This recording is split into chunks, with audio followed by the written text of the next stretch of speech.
Duniyar Sunna TV.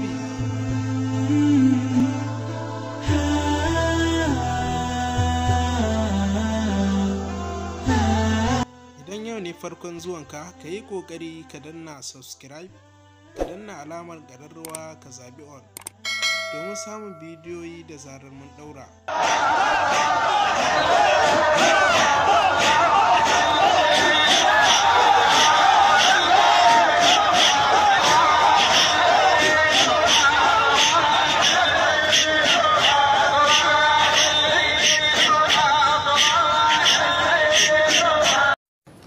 Babu dalili ku je ku faɗa ko ina dangas ku ce Albani na Zariya shi ya ce.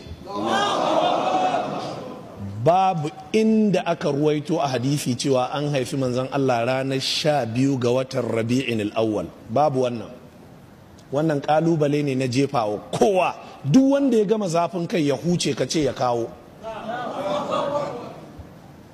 kawo da isnadi haddasana ko ya kawo a cikin littafin hadisi da isnadi an ruwaito wani malamin hadisi ya ce sahihi ne. Babu. Dan sanda aka haifi annabi sallallahu alaihi wa alihi sallama ba san waye shi ba san waye zai zama ba annabawa ma a zamanin, balle a ce ana sa rai shi ma zai zama. Kawai suna ganin shi rajulun adi, kawai gama gari ne. Sai da aka haife shi ne aka ga a'a wannan ba gama gari bane.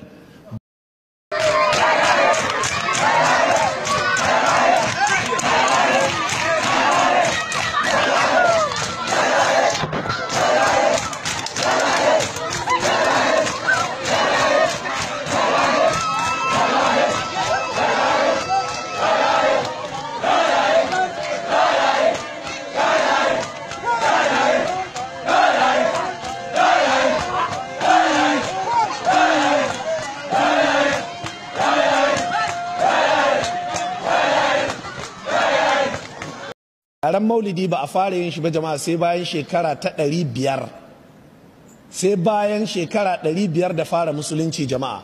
Kuma sarki ne daga cikin sarakuna na gargajiya ya fara yin wannan taron maulidi. Ka karanta littafin al-madkhal na al-imam ibn al-hajj, ka karanta littafin iqtida'us sirat al-mustaqim mukhalafat ashabil jahim. Waɗannan manyan malamai suka tabbatar da cewa duk waɗannan ayyuka na maulidi ba a fara su ba sai bayan shekara 500. Bayan shekara 500 har su imamu maliku sun rasu, sun daɗe a cikin ƙasa da wajen shekara 400, sannan aka zo aka fara. To yanzu duk su imam malik ba sa ƙaunar manzan Allah? Ya kamata ku rinka sanin abin da kuke faɗi. Kawai in ka ɗauki abu ya zama maka business of the year, kana business kana tara kuɗi, kawai shikenan Allah ya kai mu lafiya ka samu kuɗinka shikenan.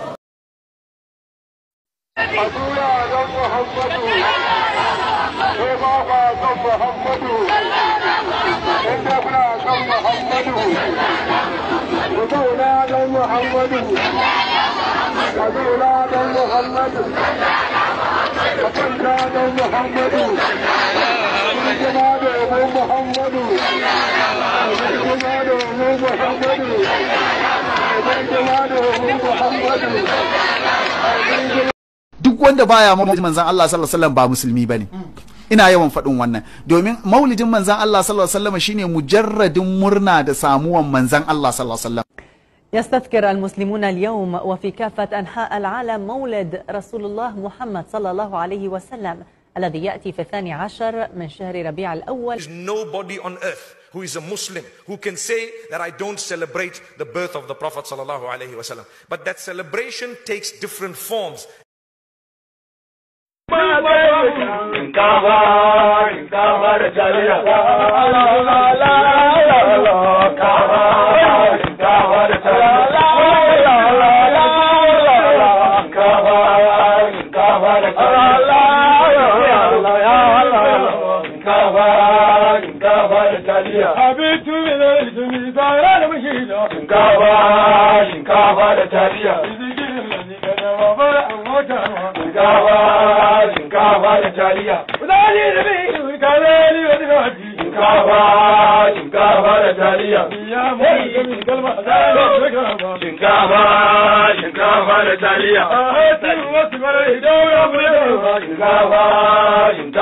taliya Muhammad Maulana Muhammad mun ga rubutu a cikin shinkafa da taliya haka ci mutum ganin bukata shinkafa da taliya hina kullu anbiya'i manahu shinkafa da taliya shinkafa da taliya shinkafa da taliya shinkafa da taliya shinkafa da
Idan babu ɗa halahira in an je jiki fa zai kuna, kowa ya kama ɗa hani kam shine cikar muradina, ko da na ruwa kusa da kada zan kirayi manzona, zai bani mafita in sarrafa dabbar da za ta min barna, na ji na gani yarda masoya suke fa kallona, tamkar na ganin manzo kullum cikin.